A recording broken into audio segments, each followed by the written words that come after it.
Good morning बच्चों, मैं जितेंद्र कुमार शर्मा स्वागत करता हूं आपका आज की कक्षा में। आज की कक्षा में बच्चों हम पढ़ने वाले हैं कक्षा 4 की पर्यावरण अध्ययन की पुस्तक अपना परिवेश का 21वां अध्याय, जिसका नाम है कपड़े की कहानी। और प्यारे बच्चों, इस पाठ के पिछले 4 भागों का अध्ययन हम कर चुके हैं, जहां हमने वस्त्र कैसे कैसे यानी अलग अलग मौसम में पहने जाने वाले अलग अलग प्रकार के वस्त्रों के बारे में जाना।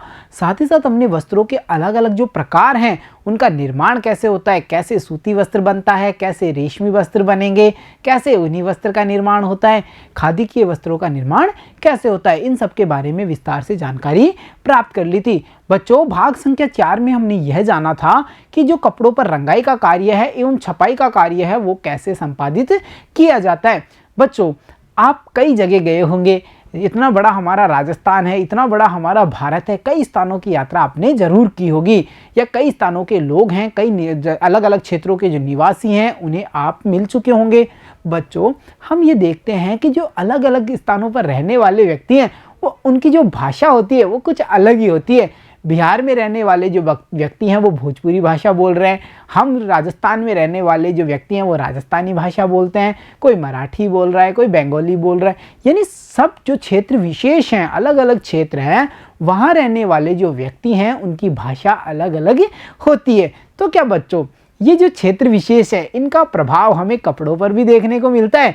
यानी कि बच्चों, आपने विचार किया है क्या अलग अलग क्षेत्रों में मिलने वाली या पहनी जाने वाली जो पोशाकें हैं वो अलग अलग तरह की होती हैं, या सभी व्यक्ति एक जैसे कपड़े ही पहनते हैं? ऐसा हो सकता है क्या बच्चों? तो चलो जानकारी प्राप्त करते हैं और देखते हैं जो तरह तरह की पोशाकें हैं उन पर जो क्षेत्र विशेष है उसका क्या प्रभाव पड़ता है, किस क्षेत्र में कैसी पोशाक पहनी जाएगी और कौन से क्षेत्र में कौन से जो पोशाक है उसे महत्व दिया जाता है। तो चलो बच्चों, पाठ को शुरू करते हैं और जानते हैं तरह तरह की पोशाकों के बारे में। देखो बच्चों, भारत देश के विभिन्न प्रदेशों में अलग अलग तरह की पोशाकें पहनी जाती हैं। यानी हम समझ पाते हैं भारत कितना बड़ा विशाल देश है हमारा, जिसमें कितने सारे राज्य हैं।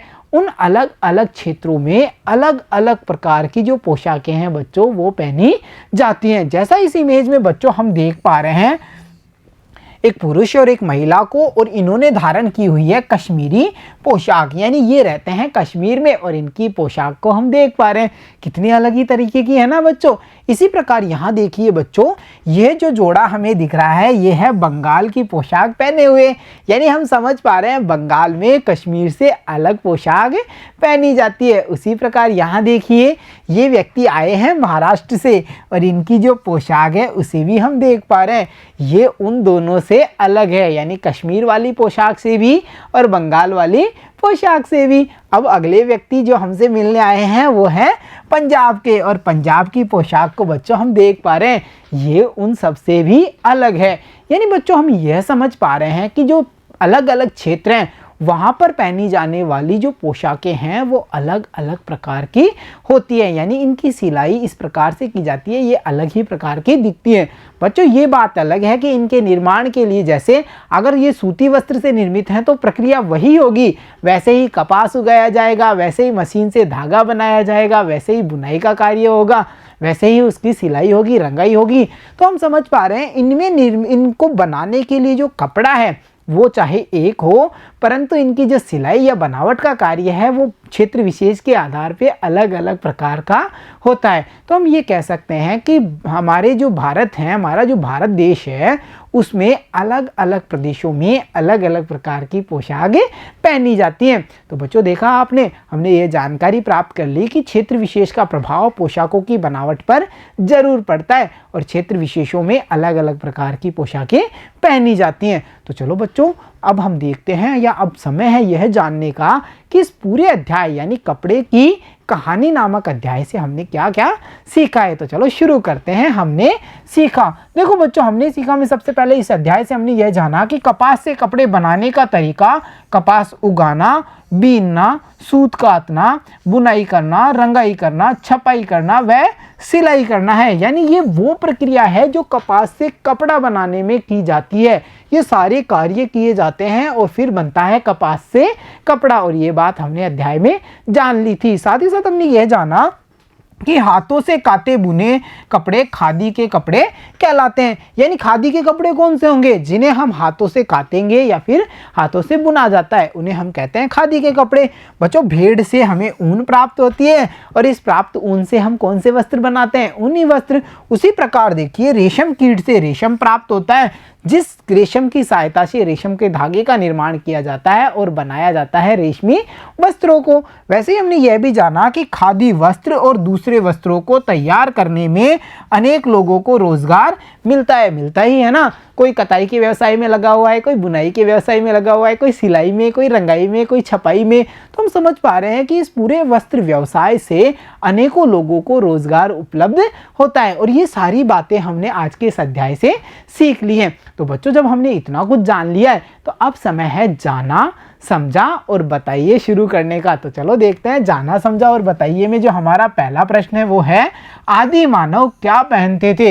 यानी प्राचीन मानव जो हजारों वर्ष पहले क्या पहनते थे, और उनके बारे में हमने जाना था ना, ये पेड़ों की पत्तियों जो पत्तियां हैं और जो छाल हैं उनका उपयोग करते थे अपने शरीर को ढकने के लिए। तो हम लिख सकते हैं, आदि मानव पेड़ों की पत्तियों एवं छाल से अपने शरीर को ढकते थे। उसी प्रकार बच्चों, जो अगला प्रश्न है वो देखिए, मौसम के अनुसार पहने जाने वाले वस्त्रों के नाम लिखिए। यानी बच्चों, इस प्रश्न में हमें क्या करना है, जो मौसम है अलग अलग, उनमें पहने जाने वाले जो अलग अलग प्रकार के वस्त्र हैं उनके नाम लिखने हैं। जैसे हमसे यहाँ पूछा है कि आप सर्दी में कैसे वस्त्र पहनेंगे और गर्मी में कैसे वस्त्र धारण करेंगे, तो हम यहाँ पे आसानी से लिख सकते हैं कि हम सर्दी में ऊनी वस्त्र पहनते हैं, जैसे स्वेटर, जर्सी, ऊनी कंबल, ऊनी टोपे, ऊनी दस्ताने, मफलर, ये सब वो वस्त्र हैं जो हम सर्दी में धारण करते हैं। उसी प्रकार बच्चों, यहाँ हमसे पूछा है कि गर्मी में आप कैसे वस्त्र पहनेंगे, तो हम कह सकते हैं ना, गर्मी में हम जो सूती वस्त्र हैं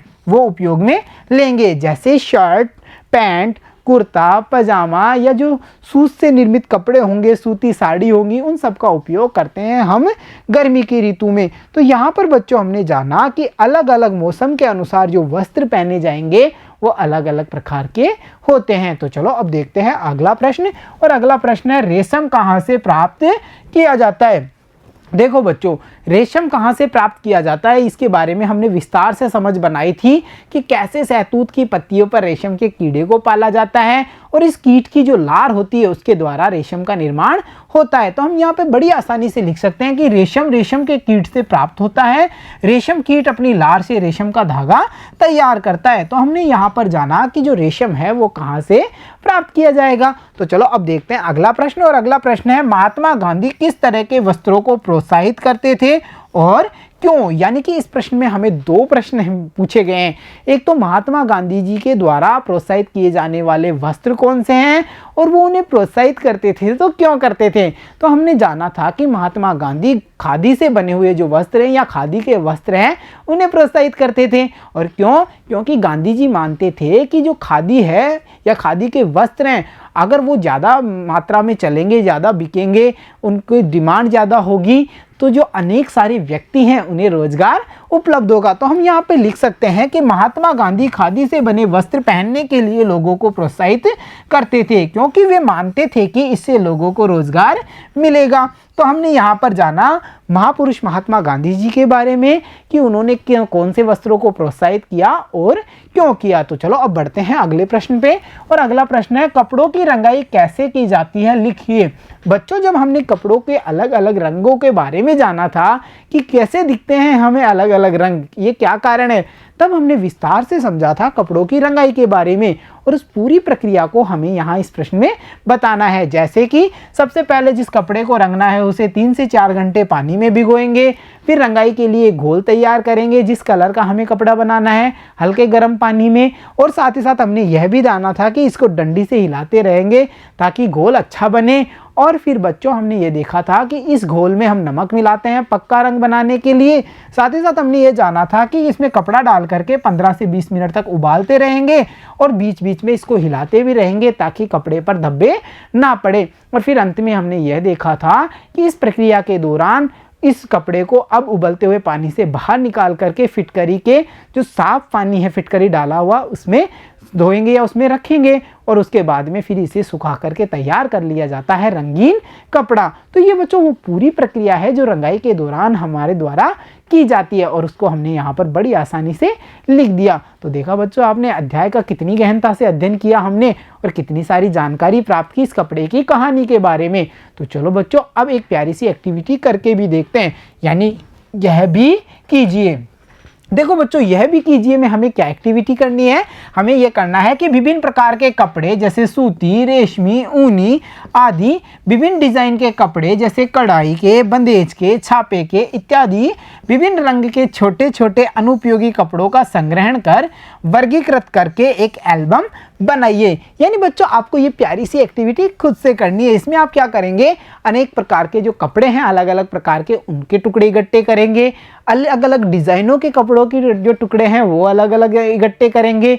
साथ ही साथ आप क्या करेंगे, जो अलग अलग रंगों के कपड़े हैं उनको भी छोटे छोटे टुकड़े आप इकट्ठे करके एक प्यारा सा एल्बम बनाएंगे और इस एल्बम को अपनी कक्षा में प्रदर्शित करेंगे और भी विद्यार्थियों को इस ऐसा एल्बम बनाने के लिए प्रोत्साहित करेंगे। तो देखा बच्चों आपने, हमने आज का जो हमारा अध्याय था कपड़े की कहानी, इसमें कितना सारा ज्ञान प्राप्त किया। तो अब समय है कि इस अध्याय से हमने क्या शिक्षा प्राप्त की। तो देखिए बच्चों आज की हमारी शिक्षा है तंतु बना धागा, धागा बना कपड़ा, कपड़ा बना वस्त्र, यह क्रम है तगड़ा।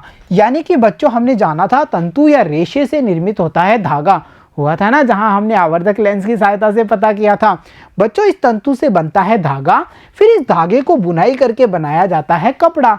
देखा हमने फैक्ट्री में कपड़ा बनते हुए या चरखे के माध्यम से कपड़ा बनते हुए, यहाँ पर बन चुका कपड़ा, इस कपड़े की सिलाई करके बनाया जाता है वस्त्र, यानी बुनाई, बुनाई के बाद में सिलाई और सिलाई के बाद में बच्चों क्या किया जाता है, रंगाई, जिससे अलग अलग प्रकार के रंग हमें दिखाई देते हैं कपड़ों पे। और यह जो क्रम है कपड़े बनने का यह बहुत ही तगड़ा है, कितना बढ़िया क्रम है ना।